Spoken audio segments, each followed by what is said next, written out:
Y bien, estamos ahora con la controvertida Marta Chávez, que ha logrado salvar su presidencia en el subgrupo de la Comisión de Justicia, que ha sido, digamos, refrendado nuevamente, pero ha tenido que, digamos, soportar una avalancha de críticas y de ataques. Ha habido una movilización que hemos pasado al principio del programa en la Plaza San Martín, contra ella, digamos, objetando, rechazando que ella presida este subgrupo de derechos humanos. Buenas noches, Marta. ¿Qué tal, Jaime? Gracias, buenas noches. Bueno, hay pues una convulsión en todo el sector de derechos humanos con la presidencia de Marta Chávez. Sector, por favor, porque hay organizaciones, sobre todo de representantes de los familiares de las víctimas de Sendero y de MRTA, que están trabajando con nosotros permanentemente. Y no se sienten representados por estas organizaciones que más bien actúan exclusivamente defendiendo los derechos de los terroristas, ¿no? Y pidiendo que el Consejo Europeo le quite la condición de terrorista al MRTA, empleando en sus filas a personas que han sido condenadas y que son indultadas gracias a las gestiones de ellos. Entonces, son cierta gente que creo que más bien han errado, Jaime, porque yo vengo coordinando el grupo de trabajo de derechos humanos de los peruanos en el exterior hace un año. Y nunca había sufrido ningún ataque.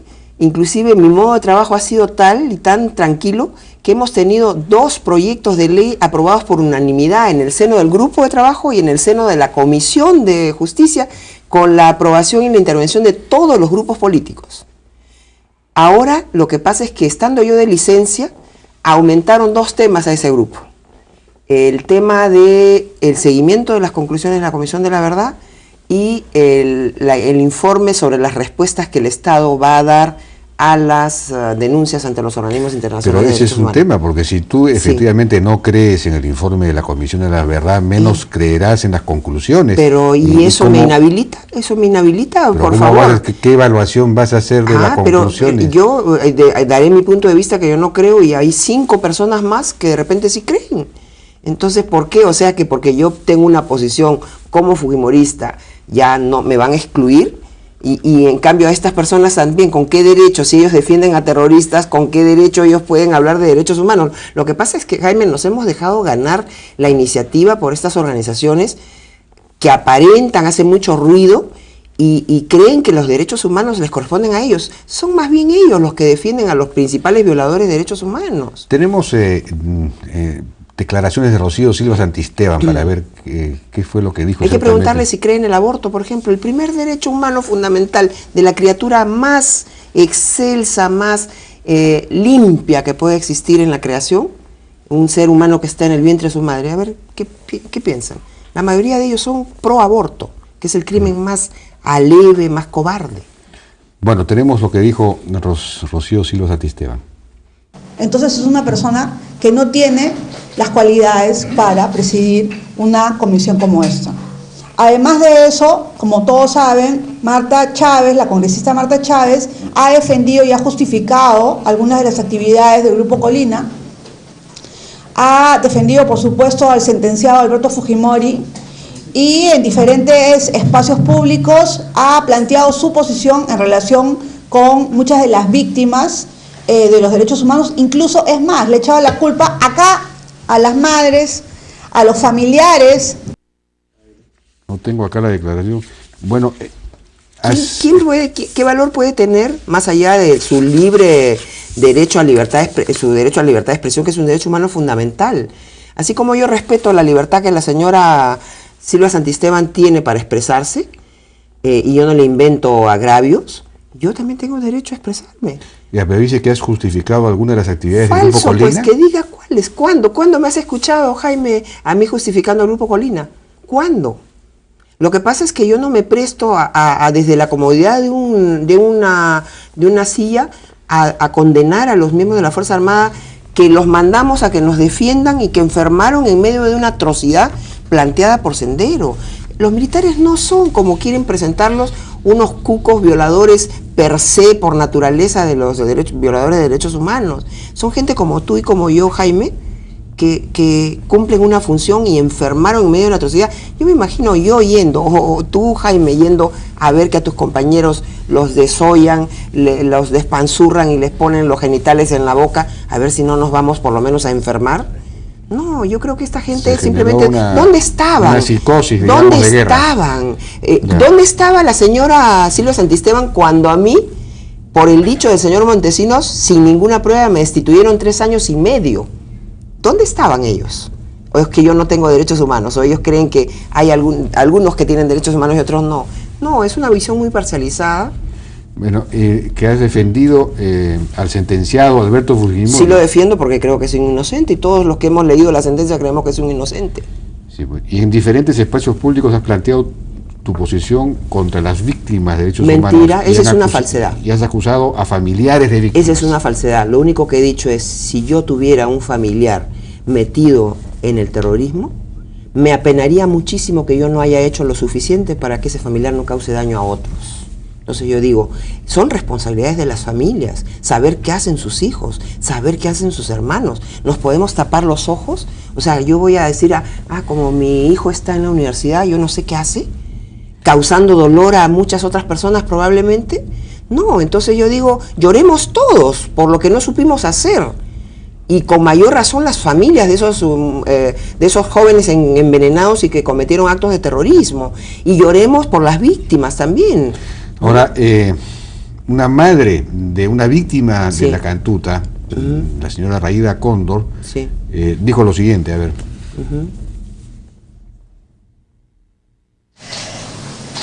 Que esta señora se llena la boca desde el 93 diciendo que nuestros familiares, nuestros hijos son terroristas.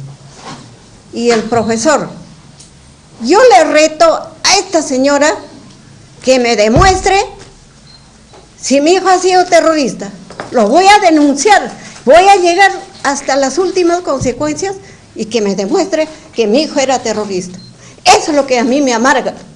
Todo el tiempo se llena la boca diciendo los de la cantuta son terroristas. Entonces ella debe tener pruebas que han sido terroristas. Yo no lo digo, lo dicen investigadores y periodistas connotados. No lo digo yo, y periodistas connotados que han investigado en los archivos de la DINCOTE o la DIRCOTE, como se llamaba en ese momento, y que demuestran que todos ellos tenían que ver. Ahora, con Sendero Luminoso, yo creo que es el señor Uceda, si no me estoy equivocando, ¿no? Y que tenían que ver todos ellos con Sendero Luminoso. Inclusive hay declaraciones, Jaime, en YouTube. Hay un video con una persona con nombre y apellido que ha sido profesor y ha sido estudiante de la cantuta y que demuestran, por favor, dan testimonio de la vinculación de estas personas y cómo extorsionaban a los alumnos porque dominaban el comedor universitario, dominaban los dormitorios universitarios y a los chicos que no accedían los votaban, como ahora está pasando otra vez en las universidades públicas. Estos grupos extremistas controlan el comedor, controlan el dormitorio, viven ahí, dominan y con eso chantajean a los estudiantes. Ahora, no soy yo, señora Raida Cóndor, vaya usted y averigüe, pida a la DINCOTE, yo lo voy a pedir también. Me interesa pedirlo yo también. Y le podré decir, y entonces creo que usted va a llorar mucho más. Pero eso no, digamos, no justifica el hecho de que hayan sido terroristas no justifica la matanza. Pero si Abimael Guzmán está vivo, pero si Eleni Iparraguirre, Morote están vivos, no justifica su muerte, pero tampoco vengamos a hacer de este dolor una pantalla. La señora Cóndor ha ido con la señorita Gisela Ortiz, por ejemplo, a increparlo ayer al señor Benítez y a lograr que se arrincone, ¿no? Y la señora Gisela Ortiz fue contratada por un congresista fujimorista. Yo no lo sabía, por ejemplo. Un congresista fujimorista la contrató todo el año 2000 al 2001 para que trabaje como auxiliar en la comisión de presupuesto que él presidía. Bueno, pero eso es un baldón. Perdón, entonces ahí no le hacía asco que un fujimorista la contrate, ni la recomiende. Y postuló en la lista de ¿quién? De Ricardo Flores, un gran amigo, una gran persona, pero siempre muy cercana al fujimorismo. Ahí sí no le importó a la señorita Ortiz. Y entonces, cuando le conviene, los fujimoristas son los apestados. ¿Usted ha dicho que ella es terrorista? No, yo no lo digo. Hay testimonios que están en la página web, en el Google, en YouTube. No lo digo yo ni lo necesito decir. Entonces, yo digo, cada persona debe saber cómo contribuyó con sus omisiones o con sus acciones a que haya tanto dolor en el Perú. Así como se puede ver a la señora Cóndor llorando, y creo que llora con sinceridad por su hijo, yo conozco muchas madres que ya no están. Ahora, ni siquiera, que perdieron a sus hijos, ¿Fujimori a sus esposos. ¿Sabía de la existencia del Grupo Colín? Yo creo que no tenía por qué saber, y si hubiera sabido, él hubiera sido el primero en combatirlo. ¿Por qué? Porque no necesitaba el éxito de la lucha contra el terrorismo, no necesitaba pasar por esos episodios. Pero Jaime lo encubrió, ¿no? ¿Cómo encubrió? Lo encubrió con la ley que se dio de amnistía, con todo eso. No, Jaime, vamos a ver.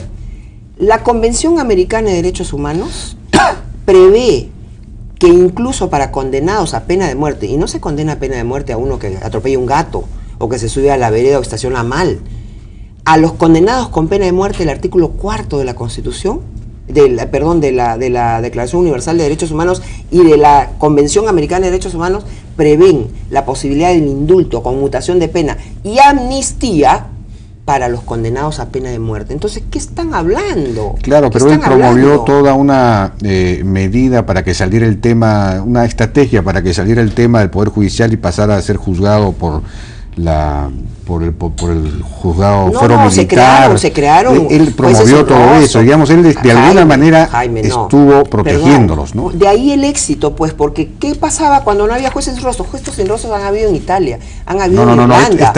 Iban a ser juzgados ellos por el fuero militar, por el fuero civil, de una manera muy clara. No, hubo una contienda de competencia, Jaime. Claro, hubo una contienda de competencia auspiciada por el Ejecutivo. No, perdón, y la contienda de competencia venció el fuero. Claro, pero esto fue promovido por el Ejecutivo, es decir, por el presidente Fujimori. Él quería que fueran juzgados. El fuero militar, obviamente, que siempre se consideró que era mejor el fuero militar porque se podía actuar con mucho mayor protección a los jueces que el Pero eso era para los terroristas, no para los militares. Perdón, no. Para los terroristas, Jaime, perdón. Yo entiendo que los terroristas fueran juzgados, en lugar de ejecutarlos extrajudicialmente, fueran juzgados por jueces sin rostro o por jueces militares. Por lo menos era un avance en relación a lo anterior. Entonces, pero a militares acusados de violar derechos humanos, es que son delitos cometidos, no tenía sentido que fueran juzgados por otros militares, porque obviamente el resultado iba a ser el que fue. Pero es que si existe el fuero militar y no ha existido en esta Constitución, existe en la Constitución del 79, pero en la 33. No para delitos comunes. No, esa es una discusión que siempre se tiene. Asesinar en el ejercicio de las funciones, excederse en el ejercicio de las funciones.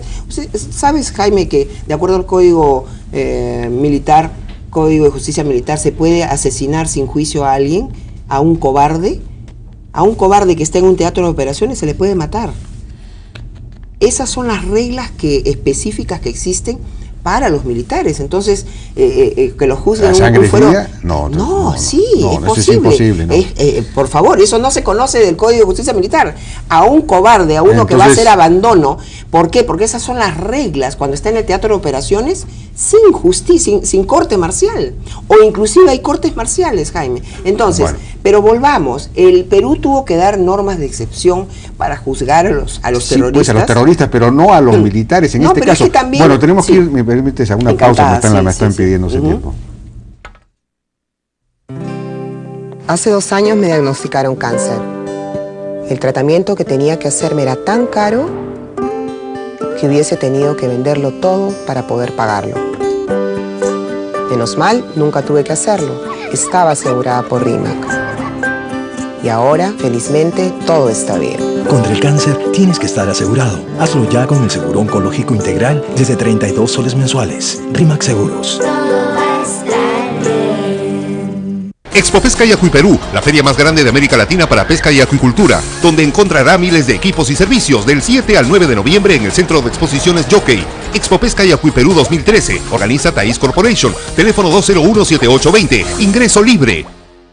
Querido Papá Noel, esta Navidad quisiera una bicicleta, un PlayStation, un TV 3D, un viaje, un robot que hable, una... Tener un listón de regalos ya no es problema. Ven este 9 de noviembre a la feria Scotia Puntos. Descubre esta gran oportunidad en Lima, Arequipa y Trujillo. Compra y canjea miles de productos con increíbles descuentos. Scotiabank, descubre lo que puedes lograr.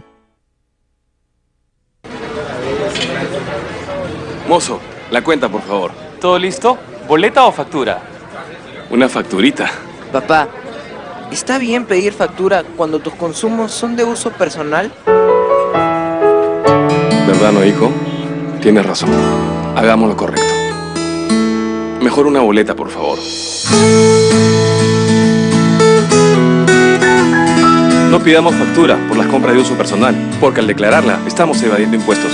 Juguémosle limpio al país. Seamos honestos. Construyamos un mejor Perú. SUNAT.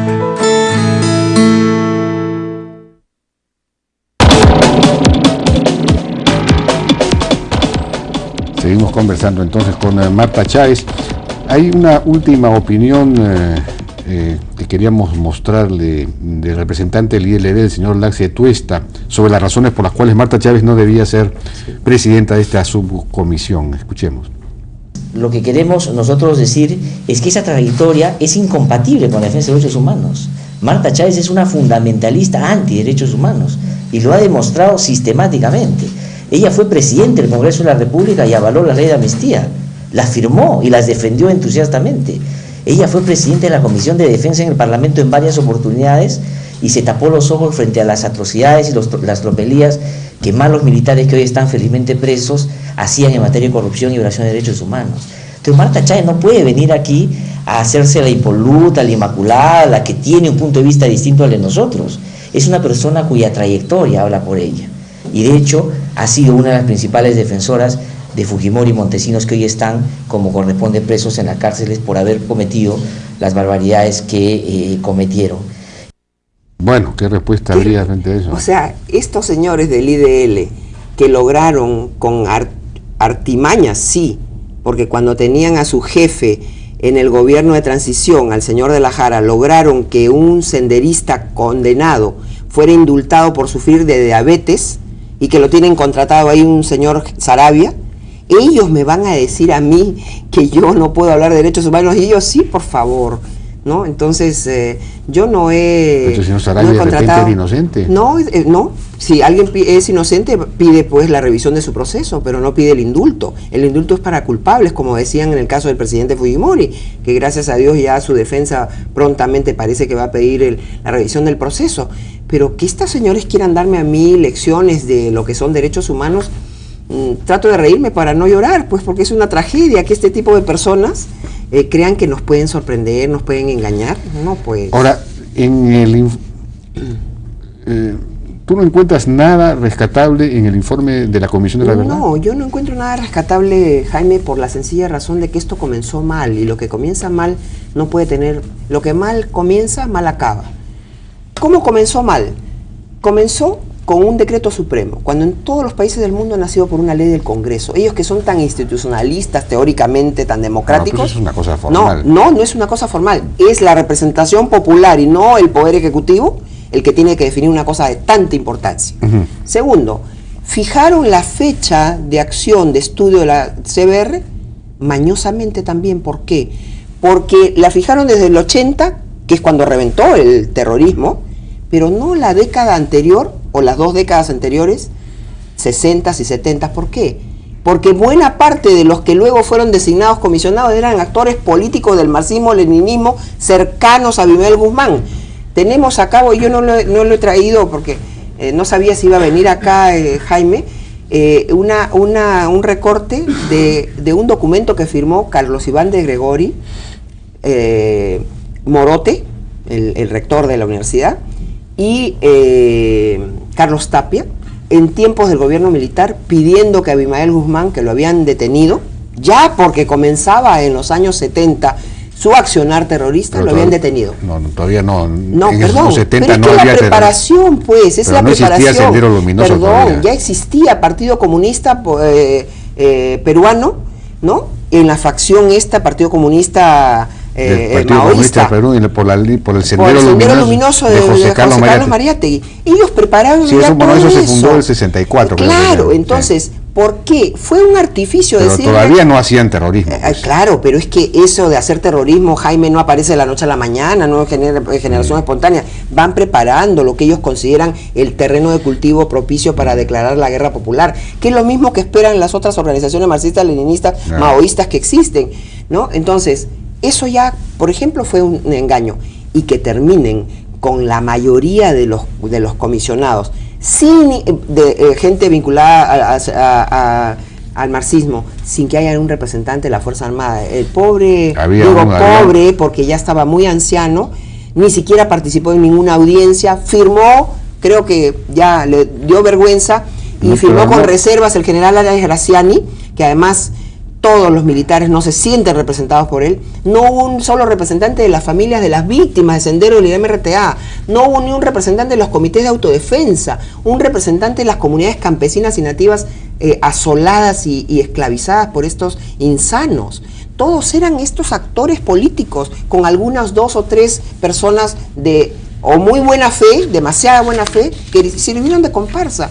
Entonces, Jaime, eso ¿usted no cree que hubo, digamos, autenticidad intelectual? Yo creo que no. Honestidad intelectual. No, Carlos Iván de Gregori, por ejemplo, puede haber tenido un pasado marxista, pero era un investigador, era un antropólogo serio. Perdón, puede ser serio, pero cuando tiene una posición ya definida, para ellos, por ejemplo, por eso es que se cuidaron muy bien, Jaime, y tú no encontrarás en las conclusiones ninguna referencia a que Sendero Luminoso es una organización terrorista. Jamás usan el nombre organización terrorista ni para el MRTA ni el Sendero Luminoso. A Sendero Luminoso lo llaman la organización política o el partido político PSP-SL. No, pero que practicaba actos de terrorismo, dice mi informe. Claro que sí. Bueno, ya nos ha ganado el tiempo, Marta. Muchas gracias por la participación en la hora N. Vamos a una pausa, regresamos ahora con Joaquín de la Piedra, representante de Cusimayo, por un evento muy importante para recaudar fondos para una obra de bien muy interesante que están llevando a cabo. Regresamos.